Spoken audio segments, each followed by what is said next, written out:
Joining us now is Okpe with stories trending around the world. Hello, Oji. Good morning, Dr. Abati. Good morning. You know, I always love your blue jacket. Good morning, lady in red. Good morning, This is a compliment show. It's trending and we compliment each other, right? Yes. Well, good morning, Rufai. Hi, good morning, Oji. How are you? How's it going? I'm Morning, doing blessings. well, thank you. Yeah. Well, good morning to you, viewers. On what's trending today in Nigeria, Minister of Information Lai Mohammed says calls for the prosecution of ex-service chiefs is unpatriotic, while former Chief of Defense Staff General Gabriel Olonishakin celebrates his retirement.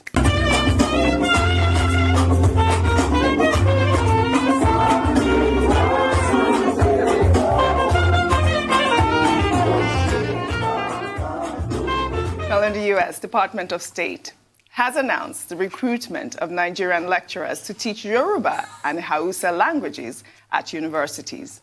While in the United Kingdom, tributes have been pouring in for 100-year-old veteran Captain Sir Tom Moore, who has died of coronavirus. And finally, in Nigeria, massive crowd again defied COVID-19 protocols at a burial in Zamfara State.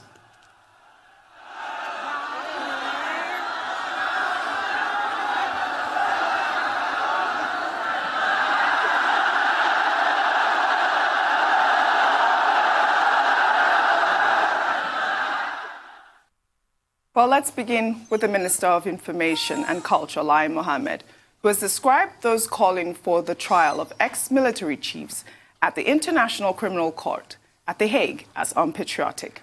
The minister announced this on Tuesday while reacting to complaints and lawsuits filed by some civil society organizations against the former service chiefs. The minister maintained that the service chiefs did not breach any rule of engagement and that civilians were not competent enough to comment on military structure and formations in the Northeast or in any other part of the country. In January, the minister said Nigeria will not surrender her sovereignty to the International Criminal Court. Well, meanwhile, in a video circulating on social media, wife and family members of the former Chief of Defense Staff, Gabriel Olonishakin, were seen celebrating his retirement. Let's take a look.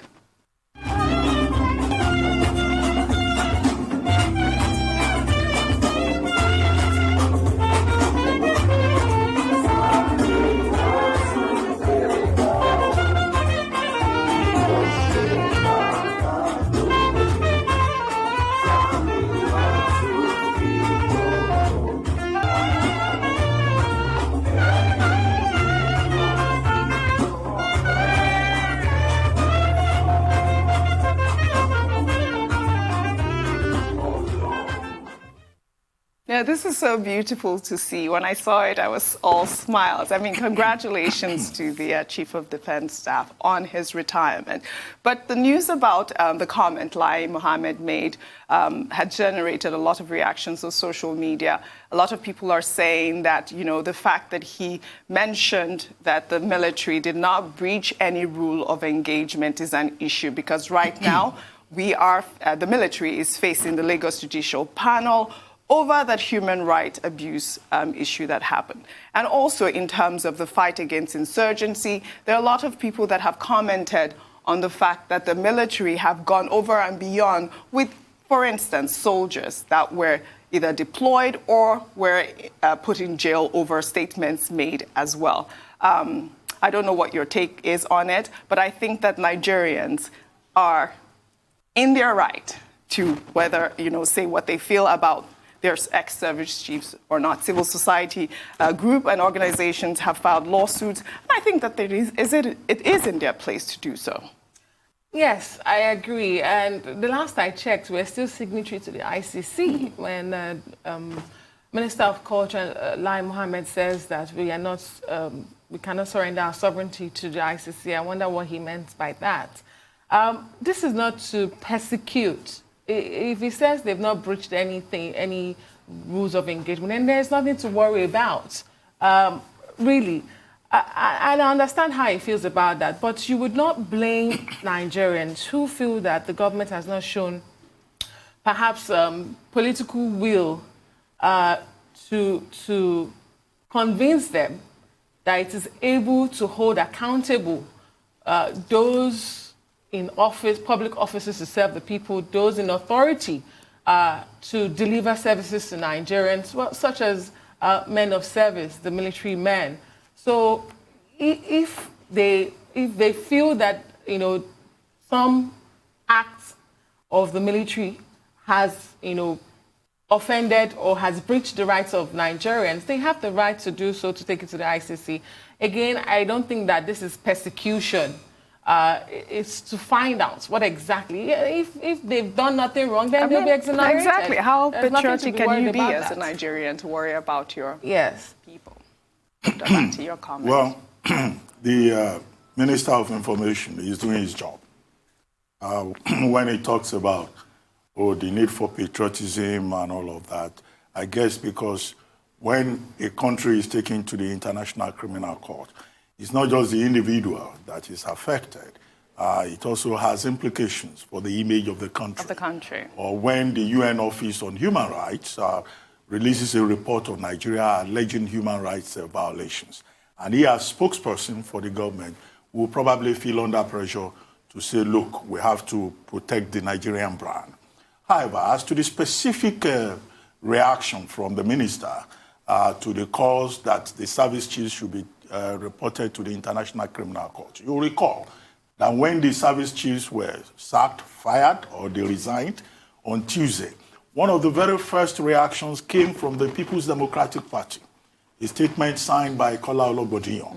And the specific thrust of that statement is that the service chiefs should be reported immediately to the International Criminal Court because, according to that statement, they presided over violations of human rights. They, in fact, committed, in that statement, as stated, crimes against humanity. Now, I think the following day or the same day, another intervention came from a former governor of Ekiti State, Ayo Fayose, yes, who was also calling for the intervention of the International Criminal Court, you know, with regard to the service chiefs and how they have managed the security situation in the country. Now, there is another NGO from the eastern part, from the southwest, that also issued a statement calling for International Criminal Court intervention. So that's what Minister of Information Lai Mohammed is responding to, and I said he's doing his work, you know, so understandably. Now, what even makes it instructive is the fact that Nigeria has been under investigation by the International Criminal Court since 2010. In December, just this December, December 2020, the ICC prosecutor, Fatou Bensouda, yes, you know, issued a statement on the preliminary examination of the human rights situation in Nigeria. And our conclusion is that they have concrete evidence to approach the council to initiate an investigation of Nigeria. One, crimes against humanity by non-state actors in Nigeria. She specifically identified Boko Haram. Two, security chiefs were specifically mentioned, and they were accused of being involved, responsible for all kinds of violations. And three, the Rome Statute, the state's responsibility to act as the Nigerian leadership being negligent. So these are the issues. So when people are calling ICC, it's like they are giving teeth to the position, that preliminary report by the International Criminal Court. Right. And that's why Lai Mohammed is up in arms and defending Nigeria and the service chiefs. Absolutely. I guess before I come to you, Rufai, we'll go on a quick break. Do stay with us.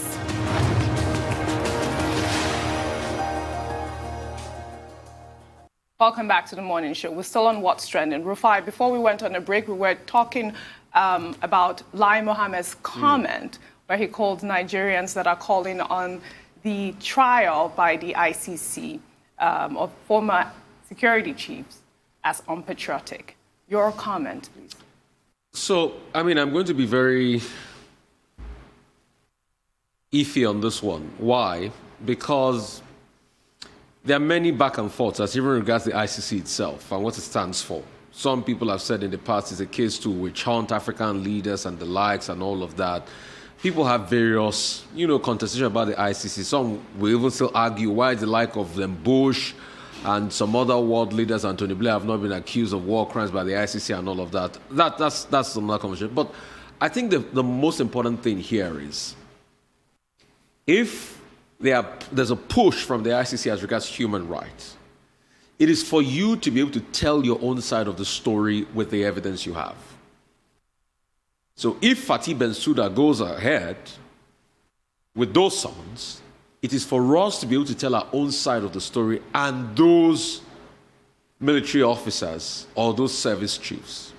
So it's your word against theirs. I know there's a lot of international politicking going on as regards the ICC and the bad light is going to shine Nigeria, but it's for you to equally make a case. And there are people that have made their case as regards this in the past. But if there are offenses, I don't think patriotism, saying people are not being patriotic, is an indication to let people go if they have done something wrong. So if, after the investigation, there are strong allegations that there are evidence against these people, then they should face the law. They should face the full wrath of the law. The difference here is just that, okay, it's the ICC. We don't want to look bad in the international community. And it's not a big deal. You know why it's not a big deal? I'm going to cite the antecedents of Alex Bade. Alex Bade was the former chief of defense staff in this country. We saw how the investigation went on. His properties were taken back by the EFCC. Some government parastatal used his property. It was alleged that he sold $20 million. And the law took its course. I mean, for us to build a strong country, nobody should be above the law. But everybody too should be given fair hearing according to the law. So if as a former chief of army staff, Alex Bade could go through his own ordeal with fraud, and his properties were taken back and things like that, and he faced the full wrath of the law, if there are allegations, they should test it out in court. And the ICC too should be able to put its allegation and give us a chance for fair hearing. But the part of the speech that I don't get is, oh, we are not being patriotic if we call the ICC. Now, it's so quick. We are talking even from the time of Eva Morales Ocampo. There's been talk about the ICC of investigating human rights crime in Nigeria. Not even from the time of Fatih Bensouda, from the time of the former chief prosecutor, Eva Morales Ocampo. But let the law take its course. I know Nigeria has a long history with the ICC and co. Remember the case of Charles Taylor. We didn't want to hand Charles Taylor over to any foreign body, and we said we're going to hand him over to the Liberian government, which we did. In fact, they said it was an extradition. We said no, because we don't have an extradition treaty with Liberia. There's this long drawn-out battle, but the law must take its course. Because a violation of human rights anywhere in the world is a threat to human rights everywhere in the world. And if we want to have an inclusive and fair country, we must be seen as fair. My point. Good point. We'll take another story. Tributes have been pouring in for the longest-serving foreign lecturer at the University of Ibadan, Nigel Derrick Henry, who died on Sunday. He was 71 years old. Until his passing, he was a lecturer at the Department of Classics and taught every current member of staff of the department. His death comes after over 4 decades of nurturing students in the various sub-disciplines of classics. He specialized in Greek, Latin, and literature. Among his students is the incumbent governor of Edo State, Godwin Obaseki, and other top staff at the University of Ibadan. Well, may his soul rest in peace. More on studies. Now over in the United States, the Department of State has announced the recruitment of Nigerian lecturers to teach culture and Yoruba or Hausa languages at universities. The U.S. Embassy in Nigeria made this announcement in a statement on Tuesday, adding that the initiative is in line with the mission's Foreign Language Teaching Assistant Program. According to the mission, the program is to give opportunity for participants to refine their teaching skills, increase their English language proficiency, and extend their knowledge of the cultures and customs of the United States. Successful applicants are going to teach language courses, supervise language labs, and lead language table discussions. Well, I think this is exciting. They've been doing this for a lot of countries across the globe. I'm glad that Nigeria is being included, and now we can have, our language mixed up in the United States. Even for Nigeria, I don't think it's new. It's an annual program, 9 months. non-degree course funded by the Bureau of Educational and Cultural Affairs as well, and it is administered by the IIE, which is the Institute of International Education in the United States. It's a reminder of how important language is and how it can help to preserve heritage, culture, tradition, and even a proof for the future. A lot of countries are investing in languages. It's not just the US. We've seen China, what China is doing. For some people, it's very strategic. For China, it is in countries where they have diplomatic and economic ties. They are very smart. It's something that we should do. So we don't only preserve our indigenous languages that some say are going extinct in a number of years and decades to come, but we can also understand the culture of other people. We can relate with them better, and we can have an edge wherever we go as a people. I think it's interesting, it's fantastic. It's something we should do. Yes, we teach some of our indigenous languages, but perhaps our curriculum can now include all these foreign languages. I think in Lagos State we do Chinese in some schools, but can we expand that? I think it would be great. It would be fantastic. Yes, I had two stories, Dr. Abati. One was yes, I'll comment on both quickly. Yes. Now, I think Adesua on the second story already made a point. Yes. This is State Department-sponsored program, trying to use language as a tool of engagement with the world and also as a tool of diplomacy. In a globalized context, we've seen increasingly that when you speak a people's language, you have better understanding, you are more acceptable, and you are able to connect with the culture, the customs, the norms, the traditions of the people. And the example of China that you cited is very important. China took a decision to send generations of Chinese students to the United States. Now, when you look at some of those Asian countries, Japan, even China, the leadership, many of them are graduates of Harvard, MIT, steeped in Western culture. So when you meet the other side, you can engage. And it is good to see Yoruba and other Nigerian languages being chosen. Yes, exactly. But this is at the level of the State Department. In fact, if you go to many universities in the US, Yoruba, Igbo, Hausa, other African languages are taught there. And you have students, speaking the language who are even Americans. If you go to Germany, there are some universities in Germany where they have Nigerian languages being taught, and they're there. Recently in the UK, just to give you an example of how language is very strategic, the London Underground, when they were doing, public service announcement about COVID-19. I remember. Now there was a tape, there is a video, it's been circulating in Yoruba. Yes. And that's a recognition that there is a large Yoruba population in the UK, particularly in London, and you needed to communicate with the people in the language that they will understand. I'm sure the British must have observed that Yorubas in London have been organizing parties, so they thought the strategy is to speak to them in their language, not English. Okay. Maybe they will understand their language better. Right. Okay, that's one leg of it. As for Nigel Henry, yes, I've read some of the tributes, including the very excellent tribute from the governor of Edo State, who was a student, who said it was a source of inspiration for many students. All the professors, teachers in the Department of Classics at the University of Ibadan, at this moment, they were all his students. He spent 4 decades teaching at the University of Ibadan. Once upon a time, and that's an indication of how this country used to be. We talk about brain drain today, Nigerians going to teach in the US, going to teach in other. Once upon a time in this country, people came from all over the world, the US, everywhere, to come and teach in Nigeria. And there were professors who remained here for life. There are many examples. There won't be enough time to cite those examples. So we see a scholar who came from the UK and spent 4 decades here, helping to train generations of students. And the reports, the statements by the Department of Classics, the group of academics in the university, and also the tribute by Governor Obaseki, all indicate that he was a dedicated scholar who was able to make a difference in the lives of and careers of his students. However, we're talking about classics. Classics is studied only in the Department of Classics, University of Ibadan. Yes.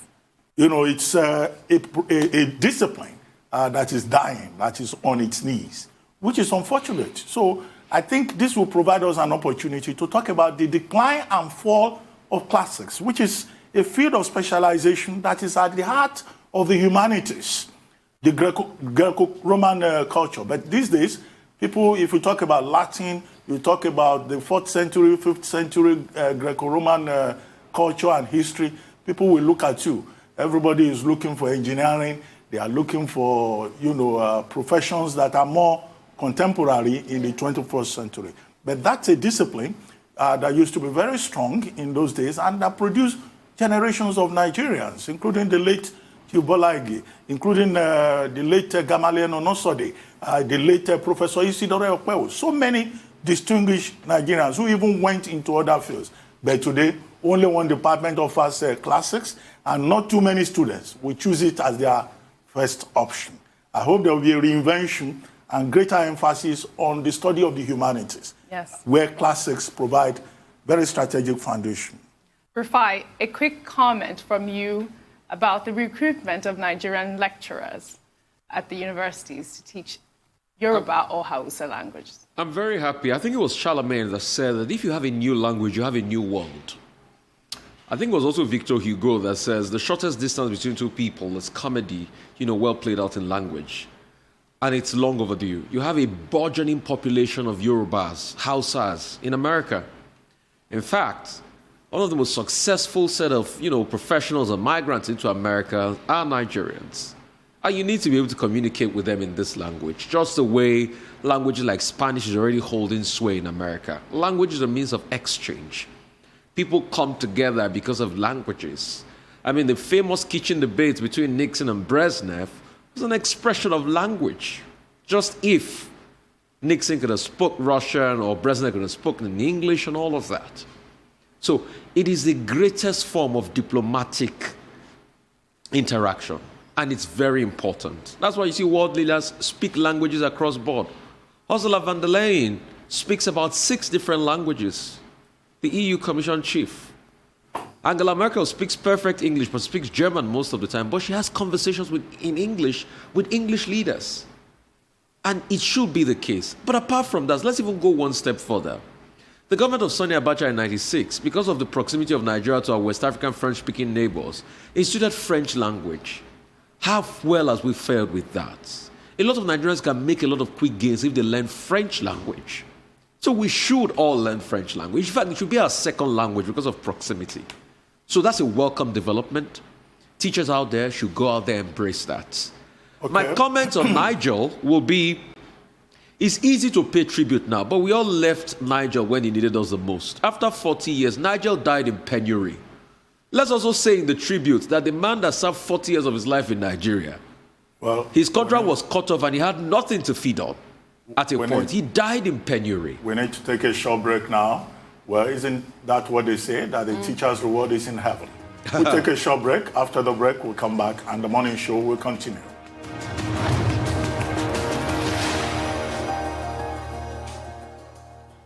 Welcome back to the morning show here on the Arise News channel. Still with us is Okpe with stories trending around the world. Thank you, Dr. Abati. Back to you. We'll take our final story in the United Kingdom, where tributes have been pouring in for Captain Sir Tom Moore, who died of coronavirus on Tuesday. The World War II veteran won the nation's hearts by walking 100 laps of his garden in Bedfordshire before his 100th birthday to raise money for National Health Service during the first national lockdown. He raised over £33 million and was knighted by the Queen in July in a special ceremony at Windsor Castle. In announcing his death, his children said the last year of their father's life had been nothing short of remarkable. Well, let's take a tweet from the official Twitter handle of the Queen, which reads, "The Queen is sending a private message of condolence to the family of Captain Sir Tom Moore. Her Majesty very much enjoyed meeting Captain Sir Tom and his family at Windsor last year. Her thoughts and those of the royal family are with them. Well, may his gentle and amazing, courageous soul rest in peace." When I saw the story of how he contracted the virus, my heart skipped. I was so worried for him. And then yesterday I saw that news flash on my phone, and I cried. Because, I mean, he gave light to the pandemic. When it happened the first time, we were so impressed by what he did. And he encouraged the Ghanaian veteran, if you can remind me his name, Dr. Abati. And he also... who followed his example. Who followed his example and did the same thing in Ghana, Accra. I mean, he was such a remarkable man. Survived all those years, all those pandemics, the Spanish flu. And, you know, it was, I mean, I think he lived a great life, really. Yes, it's a mixed bag for me, sad and celebration. Yes. Because, you know, indeed, he continued to serve his country in remarkable ways, even in his 100th year. He entered into the Guinness Book of Records. Absolutely. The Queen came out of lockdown in April 2019. He received over 1,000 birthday cards for his birthday. He raised £32.8 million for the NHS. I think if some of us have accomplished half of what Sir Tom Moore did in this 1 year, we would have been very accomplished individuals. It's a celebration of life, but an inspiration as well that, you know, you can do your bit to make society better. Absolutely. Regardless of your age, where you are, what you do, just play your part. You know, he was in his garden and he said, what can I do? 100 laps. And you can imagine what that £32.8 million did for the NHS. It's over now. Yes. You can also imagine the awareness he brought to the pandemic. At the time, people were not so sure. People were scared. This was 100-year-old man saying, COVID is real. And now I'm bringing awareness to you. But you see people very young across the world, not just in Nigeria, behave very stupidly. They are nonchalant, they are careless. And then we put more pressure on the health system that we don't even have enough to fund. It's sad when you look at it that way, but it remains an inspiration to me. Celebration of life. Well, if you look at the front pages of the newspapers reporting the passing of Captain Sir Tom Moore, you see words like hero of our time. You see him described as a national treasure.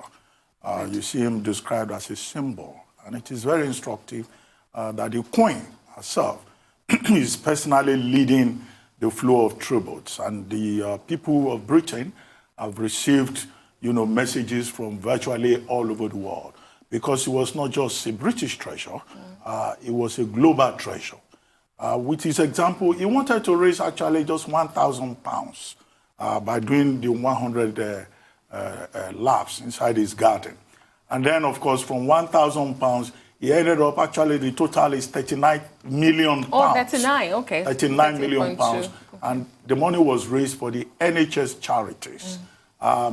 He started £1,000, looking for £1,000, but at the end of the day, 1.5 million people put money together. It took a man of 99 years at the time, yes, you know, to provide that leadership. And that leadership, as we have seen, inspired others in Ghana and also even in the United Kingdom. What are the lessons? One, he fought, yes, during World War II in Burma, now known as Myanmar.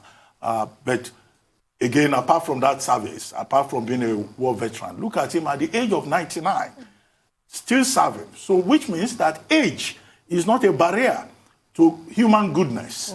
It's not a barrier to the make of human kindness. If you have it in your veins, whether you are 99 or you are 50 or you are 15 years, it will flow through. So it was a very strong reminder, his example, of the common humanity that we all share. And we hope that, you know, that example will inspire others.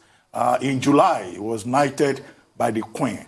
And what we see, the takeaway from there also, is about how certain societies appreciate people who try to make a contribution to society.